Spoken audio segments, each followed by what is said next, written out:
Hello, and welcome to a new edition of H.E.L Explains with your host, Dr. Mario Torres Rodrigo, and today we're going to take you on a journey through the gastrointestinal tract. We have discussed previously about the importance of the microbes inhabiting our digestive system and how they can have an impact on our health and our well-being. So today we're going to be talking about how different the parts of our digestive system are and what are the main players on this part of the digestive system. Obviously, our first stop is going to be the mouth, the oral cavity, and we can't think of the mouth as a single unique environment. Instead, it's going to have different locations that are going to have different conditions slightly, and also that's going to mean that the communities inhabiting these different parts are going to be slightly different. Places such as the tongue or the palate or the teeth or the gums are going to affect and shape what kind of microbial community is inhabiting there. Our mouth is not going to only affect the structure of the food from a chemical perspective, especially because we are mixing it with saliva, and saliva is going to have certain enzymes that are going to kickstart digestion, but also it's going to affect the physical integrity of the mouth that we ingest. We're going to put it through a mastication process in which, because of the use of our teeth and strength, we are going to just shred this food, increasing the surface area and therefore helping to increase the rate at which the digestion is going to happen. The next step on this journey is going to be the connection between the mouth and the stomach, and it's the esophagus. It's just a muscle tube that, using peristaltic movements, is going to transport the food that we ingest towards the next chamber.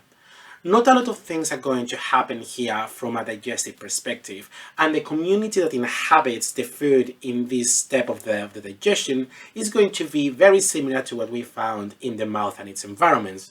Organisms such as Prevotella or Streptococcus are very dominant in this step of the journey. The next stop in our journey, the stomach, is going to be the first big change in terms of physical chemical conditions. It is well known that the stomach can produce gastric acid, which is very rich in hydrochloric acid and is going to result in pH very low, less than 2, sometimes 1. The thing about these kind of conditions are that they are very harsh. They are going to inhibit the growth of pathogens. So it's a very good way to try to reduce the potential diseases that can be in our food. However, there are certain pathogens that can survive in these conditions, such as, for example, Helicobacter pylori, which is a very well-known cause for stomach ulcers. The next step in the journey after the stomach is the small intestine, comprised of 3 different parts: the duodenum, the jejunum, and the ileum. And in this part of the digestive system is where most of the absorption of nutrients is going to happen. But also another set of molecules are going to journey in our journey, such as, for example, the bile salts that have been accumulated in the gallbladder and pancreatic enzymes. In terms of the community, we are going to see that there is certain changes, whereas in the duodenum they tend to be quite similar to what we would find in the stomach. As we move down, the conditions start to change and the community is going to change as well. So whereas the beginning of the small intestine, the community is going to form by fast-growing aerobic microbes, so those ones that can use oxygen. As we move towards the end of our small intestine, so towards the end of the ileum, the community is going to be dominated by facultative anaerobic organisms. These are organisms that don't require oxygen to survive. In this case, we can find organisms that are very well known, such as, for example, Escherichia coli. Finally, we move to the last leg of a journey, the colon, that, similar to the small intestine, is also subdivided in different sections: the cecum, the ascending colon, transverse colon, descending colon, sigmoid, and finally the rectum. Most of the small nutrients have already been digested in the small intestine, only leaving big, bulky, complex molecules in this part of the digestive system. For these molecules to be degraded and to be absorbed, it requires to be broken down by a collaboration of different microbial communities. This means that our colon is going to host a very diverse and rich community. This community is going to be basically anaerobic, so 99% of the organisms living here are not going to require oxygen for them to work.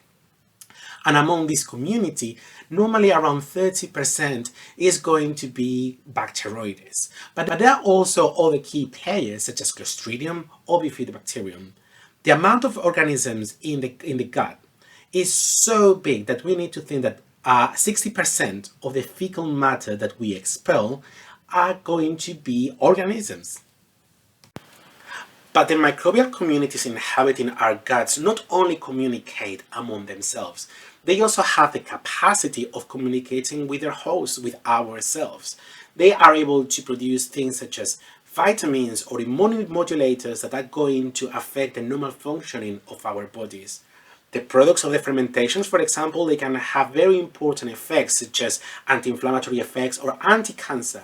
And finally, they can also have long-range communicating between our gut and our brains, and they have the capacity to stimulate the production of certain molecules in our blood-brain barrier that can reinforce it, preventing the entering of certain toxic metabolites.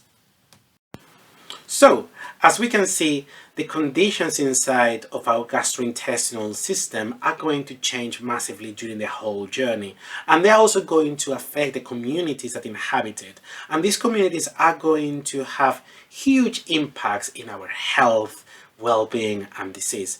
And this is why nowadays there is so much effort and so many resources allocated into trying to decipher what is going on inside of us. So this is all from me. My name is Dr. Mario Torres Rodrigo, and I am the applications lead here at H.E.L. If you have any questions, if you have any comments, please don't doubt and reach for us. Thank you very much.